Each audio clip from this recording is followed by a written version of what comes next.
যে কটা স্ক্রিনিং আমি অ্যাটেন্ড করতে পেরেছি, মানে আমার আমার করা কাজের মধ্যে, সেই সবগুলোতেই আমি মাকে নিয়ে গেছি। কারণ আমি ডে ওয়ান থেকে দেখি, যবে থেকে আমি কোনো প্রজেক্টে জয়েন করি বা কোনো শুটিংয়ে যাওয়া শুরু করি, ডে ওয়ান থেকে আমার মা এতটা এক্সাইটেড থাকে আর এতটা এনকারেজ করে আমাকে। আমার মনে হয় আজকে যদিও আমি যদিও না আসতে পারতাম, আমার এতটা খারাপ লাগতো না, যদি মা না আসতে পারতো আমার বেশি খারাপ লাগতো।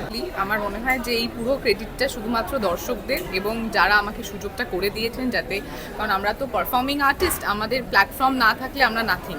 সো যারাই আমাকে প্ল্যাটফর্মটা করে দিয়েছেন তাদেরকে অসংখ্য ধন্যবাদ। এবং যাদের অ্যাকসেপ্টেন্সের সব থেকে বেশি আমাদের দরকার হয় সেটা হচ্ছে অডিয়েন্স।